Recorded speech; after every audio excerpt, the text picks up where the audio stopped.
The air in the grand study felt heavy with expectation. Sunlight, thick with dust motes, slanted through the tall windows, illuminating the polished mahogany desk where Mr. Abernathy, Julian's father, sat like a stern portrait. Julian shifted in his seat, the weight of his family's legacy pressing down on him. The Abernathy name wasn't just old money, it was steeped in the fertile soil of the valley, woven into the history of their renowned winery, Abernathy Vineyards. But the future of that legacy hinged on a crucial deal, a partnership with a group of esteemed European investors, and Mr. Abernathy had made it clear what he expected. Julian, despite his privileged upbringing, felt more like a character in a play than a man living his own life. He was expected to embody the family's stability, its commitment to tradition, its promising future. His reputation, unfortunately, was more flash than substance in his father's eyes. While not a reckless playboy like the society pages sometimes hinted, Julian preferred the energy of the city, the thrill of new ideas, to the quiet, predictable rhythm of the vineyards. He hadn't yet found a partner, a suitable woman from their social circle, to stand beside him to project the image of a settled, reliable heir that his father so desperately wanted to present to the investors. Julian, his father's voice cut through the silence, crisp and unwavering. The gala next month is critical. The Dubois Group values tradition, stability, family. We need to show them that the future of Abernathy Vineyards is in capable, settled hands. Julian nodded, a familiar knot tightening in his stomach. He knew what was coming. His father had orchestrated a series of introductions to carefully selected young women, daughters of equally prominent families, impeccably educated, socially adept. Each encounter had felt like a business negotiation, devoid of genuine connection. The women were lovely, but their conversations often circled back to status, events, and expectations, mirroring the very world Julian felt stifled by. "I understand, Father," Julian said, trying to keep his voice steady. "I've met the women you suggested, but, Mr. Abernathy raised an eyebrow, a silent challenge. "But none felt right," Julian finished, the words feeling inadequate even to him. How could he explain the hollowness of those interactions to a man who saw marriage as another strategic alliance? Mr. Abernathy sighed, a sound of weary disappointment. "Julian, time is running out. The Dubois are arriving in 4 weeks. You need a partner, someone who embodies the grace and standing of our family, someone who shows you are ready to take on this responsibility." Julian left the study feeling deflated. He walked through the sprawling estate, past the manicured gardens and rows of dormant grapevines, seeking a quiet corner. He found himself, as he often did when troubled, drifting towards the oldest part of the manor, the section that housed the family's extensive archives and library. It was a place filled with the scent of aged paper and leather, a sanctuary of history and quiet contemplation.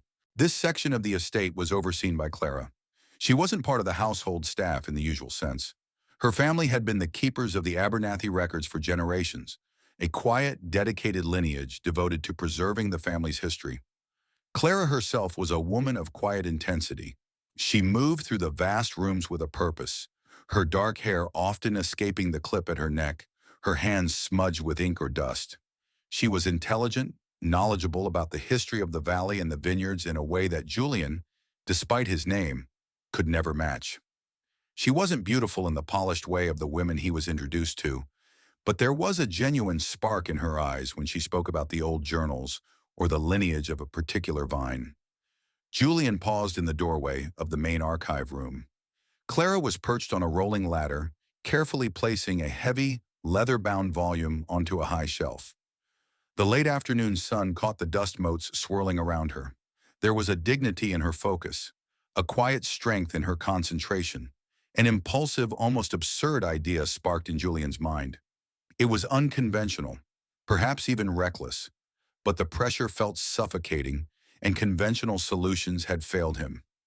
Clara was everything the women his father suggested were not. She was real, grounded, and deeply connected to the true heart of the Abernathy legacy, not just its social facade. He cleared his throat. "Clara," she startled slightly, turning her head. A faint smudge of dust adorned her cheek. Mr. Julian, is something wrong? No, nothing's wrong, he said, stepping into the room. He felt awkward, out of place amidst the towering shelves of history. He hesitated, the boldness of his idea suddenly feeling overwhelming. Mr. Julian, she prompted gently, sensing his hesitation. He took a deep breath. Clara, I, I have a rather unusual request.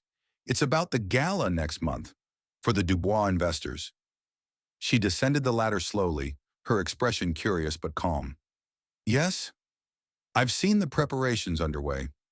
My father, he insists I bring a partner, Julian explained, feeling his usual smooth confidence falter. Someone well, to show stability. I haven't found anyone, not anyone suitable in the way he means. Clara waited, her gaze steady. And I was thinking, Julian continued, plunging ahead, that perhaps you could accompany me? Clara's eyes widened slightly, a flicker of surprise crossing her face. Me? Mr. Julian, I don't think... I'm not the sort of person who attends such events. I'm the archivist. Precisely, Julian said, grasping at the thought. That's why it might work. You are the true keeper of the Abernathy history. You know the roots of this place, the stories behind the labels in a way no one else does. That's authenticity, Clara, something my father values, even if he looks for it in the wrong places. He rushed on, trying to make it sound appealing, practical. It would just be for the evening. You'd simply need to be present, look the part.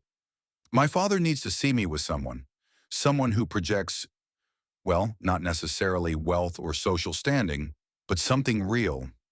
And you are real, Clara. He felt a genuine sincerity enter his voice as he said the last part. He knew he needed to offer more than just the odd request. He knew she had a dream, a project close to her heart. I know you've been hoping to get the funds to digitize the older collections, maybe set up a public access point for local history enthusiasts. The family board has been slow to approve the budget. If you help me with this, I can ensure that project gets the funding it needs. Consider it a partnership. You help me navigate this evening, and I help you achieve your goal. Clara didn't respond immediately. She walked over to a nearby table, picking up a quill pen and turning it over in her fingers. Julian waited, bracing himself for her refusal. He had expected her to be surprised, perhaps even flattered, but her calm silence was unnerving. Finally she spoke, her voice quiet but firm. Mr. Julian, I appreciate the offer, and the potential funding for the archives is significant. But I don't attend events like that, not because I feel I am below them, but because I value honesty. What you are asking for is a pretense, a show. Julian felt a flash of frustration. It's necessary for the business, for the family. It's just one evening. One evening built on a false premise, Clara countered gently. Is that how you want to start a crucial business relationship? With a deception? Julian stared at her. Her refusal wasn't born of shyness or social insecurity, but of principle. It was unexpected, and it chipped away at his initial, slightly arrogant assumption that she would jump at the chance, especially with the financial incentive. He had underestimated her. I'm not asking you to lie exactly, Julian stammered, trying to salvage the idea. Just to be my companion, to accompany me. My father simply needs to see me with someone who seems grounded. Clara looked at him, a hint of something that might have been compassion in her eyes. You are under a great deal of pressure, Mr. Julian. He sighed, running a hand through his hair. Yes, I am. More than you know. This whole finding a suitable wife business. It feels like I'm being fitted for a suit that doesn't fit. And this deal, my father's expectations, it's a lot. He spoke more openly than he had intended, revealing a sliver of the burden he carried. Clara was silent for a moment, her gaze thoughtful. She seemed to be weighing something, not just his request, but him. The funding for the archives, it would make a tremendous difference. These documents are invaluable, but they are fragile. And local people, students, they could learn so much if they were more accessible. It's a guarantee, Julian said quickly. If you agree, I'll see the funding is approved. Clara looked towards the high shelves, her project. Then she looked back at Julian. "Very well, Mr. Julian," she said, a quiet resolve in her voice. "I will accompany you to the gala, not because I condone the artifice, but because I believe in the value of these archives. And perhaps," she added softly, looking at him, "perhaps everyone deserves a little help when they are feeling overwhelmed." Julian felt a wave of relief, followed by a strange mix of gratitude and humility. He had expected to persuade her with logic or money, but it seemed his moment of vulnerability, coupled with the appeal to her dedication, had been the key. "Thank you, Clara," he said sincerely. I, I really appreciate this." He gave her instructions. His father's tailor would fit her for a gown, a hairdresser would come to the estate. He asked her to review the guest list, perhaps familiarize herself with the Dubois family's interests, though he still intended to do most of the talking. He reminded her of the need for discretion, for maintaining the appearance of a significant relationship. Clara listened quietly, nodding, her focus practical. The night of the gala arrived, Julian dressed in his formal attire, feeling the familiar constraint of the suit. He waited in the main hall, the air buzzing with anticipation. Then Clara descended the grand staircase. Julian had seen her every day in the archives, in her simple dresses, her hair often slightly undone. He was entirely unprepared for the woman who stood before him now. The gown, a deep forest green that complemented her eyes, was elegant and understated. Her hair was styled simply but beautifully, and she wore a few pieces of classic, delicate jewelry from the family collection Julian had arranged. But it wasn't just the clothes. It was the way she carried herself. There was no trace of shyness or awkwardness. She moved with a quiet grace, her head held high, her expression composed. She looked radiant, and she still looked like Clara, the woman from the archives, only illuminated. Julian felt a lump form in his throat. "Clara," he said, his voice lower than intended, "you look extraordinary." A faint blush touched her cheeks. "Thank you, Mr. Julian." The tailor was very skilled. "It's more than the dress," he murmured, offering her his arm. He led her into the glittering ballroom, a space filled with the murmur of conversation, the clinking of glasses, and the aroma of fine food and wine. As they circulated, Julian performed his role, introducing Clara as his close companion, hinting at a serious relationship without using the word fiancé, a compromise they had agreed upon. He spoke to the Dubois representatives about yields, markets, and expansion. Clara stayed quietly by his side, offering polite smiles, just as he had initially requested. But then the conversation shifted. Mr. Dubois, a man with a keen eye for detail and a deep respect for heritage, started asking about the history of the estate, the challenges faced by earlier generations of winemakers, the unique qualities of the soil in different plots. Julian could recite facts and figures, but he lacked the deep narrative, the connection to the past that the question seemed to call for. Before Julian could formulate a generic answer, Clara spoke, her voice clear and calm, cutting through the polite chatter. "The Abernathy family has always understood that the quality of the wine is intrinsically linked to the health of the land," she began, addressing Mr. Dubois directly. "If you look at the journals from the late 1800s, kept by Elias Abernathy, Julian's great-great-grandfather, he details the specific challenges they faced with phylloxera and how they experimented with rootstock grafting, working closely with the local farmers. It wasn't just about business. It was about preserving a way of life that had sustained the valley for centuries." She continued, weaving a brief but captivating narrative of resilience, innovation born of necessity, and the deep connection between the family and the land. She spoke with a quiet passion, her knowledge effortless and profound. She didn't use jargon. She told a story, a human story rooted in the soil and the passage of time.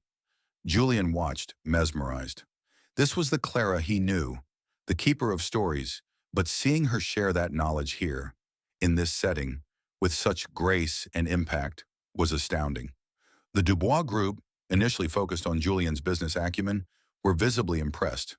Clara's insights added a layer of authenticity, of genuine connection to the legacy they were considering investing in. She wasn't just presenting facts, she was offering the soul of Abernathy Vineyards. She seamlessly transitioned back to quiet presence after her brief, impactful contribution, letting Julian resume the more formal business discussion. But the atmosphere had changed. There was a new respect in the eyes of the investors, a sense that this family, through Julian's quiet companion, possessed a depth that went beyond balance sheets. The rest of the evening passed in a blur for Julian. He felt a shift within himself. He had brought Clara as a prop, a solution to a problem of appearances. But she had been so much more. She hadn't just played the part, she had elevated the entire evening with her genuine intelligence and connection to the history that was his birthright, yet hers through dedication. After the last guest had departed and the ballroom was quietening, Julian found Clara in a less crowded anteroom. "Clara," he said, feeling a profound sense of gratitude and something entirely new stirring in his chest. "You were incredible, truly incredible. You didn't just help with the deal, you brought something vital to the room tonight, something I didn't even realize was missing." Clara smiled, a soft, genuine smile that reached her eyes. "I'm glad I could help, Mr. Julian. It was interesting to see the archives appreciated in a different context." "Mr. Julian?" he echoed gently. "After tonight, I think you can call me Julian." She nodded, still smiling. "Julian." They talked for a while longer that night, shedding the pretense of the gala. Julian spoke about his fears, his father's pressure, the isolation he often felt despite being surrounded by people. Clara spoke about her passion for the archives, her dream of making history accessible, the quiet satisfaction she found in preserving the past. They discovered shared interests they never would have imagined, a love for old maps, a surprising agreement on the best hidden trails in the valley, a similar dry wit that made them both laugh. In the weeks that followed, Julian didn't let the connection fade. He visited the archives not out of obligation, but because he genuinely enjoyed Clara's company. He learned about the intricacies of restoring old manuscripts, about the lives of the people who had built the vineyards, about the quiet dedication that went into preserving a legacy. He saw Clara not as the archivist, but as a woman of remarkable intelligence, integrity, and quiet strength. And she saw him not just as the privileged heir, but as a man trying to find his way, burdened by expectations, but capable of genuine connection. Their relationship blossomed slowly, naturally, like the vines ripening in the sun. They went for walks among the rows, talking for hours. They shared simple meals, more meaningful than any gala banquet. Julian introduced her to his father, not as a potential partner, but as Clara, the woman who managed the archives, the woman he admired. Mr. Abernathy, seeing the positive change in his son, a newfound seriousness, a deeper connection to the estate itself, began to look at Clara with respect, recognizing the value she brought not just to the history, but to Julian's life. The Dubois deal closed successfully, the investors citing the Abernathys' commitment to their heritage, something Julian realized Clara had so effectively conveyed.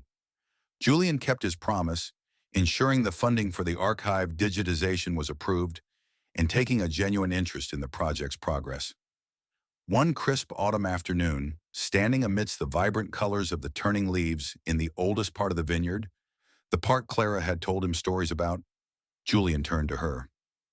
"Clara," he said, taking her hands in his voice full of emotion. "That night of the gala, I asked you to accompany me because I needed a partner to show the world I was ready. I thought it was about appearances, but you showed me what real partnership is. It's not about looking the part, it's about sharing what's real, bringing your true self, your passion, your strength."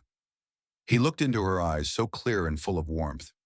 "You helped me see what truly matters, and I can't imagine facing the future of Abernathy Vineyards or my own future without you by my side, not as a companion for a single night, but as my partner for life." He knelt there amongst the ancient vines and asked her to marry him. Clara's eyes filled with tears, tears of joy and disbelief and profound happiness. "Oh, Julian," she whispered, squeezing his hands. "Yes, 1,000 times yes." Their wedding was not a grand society event, but a warm, heartfelt ceremony held on the estate, amidst the vineyards they both loved, surrounded by family and close friends. Julian's father, his face etched with pride, raised a glass to his son and his new daughter-in-law, acknowledging the remarkable woman who had helped Julian find his true path. Julian and Clara built their life together at Abernathy Vineyards.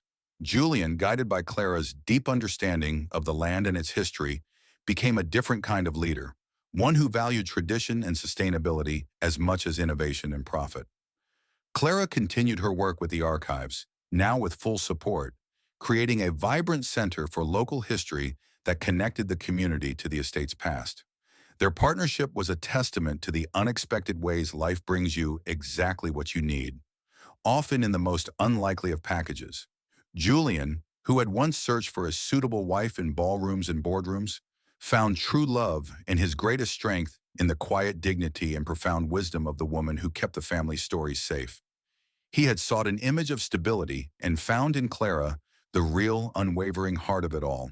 And Clara, who had sought to preserve the past, found a future she had never dared to dream of, hand in hand with the man who had finally learned to see beyond appearances and cherish the genuine worth of a quiet soul.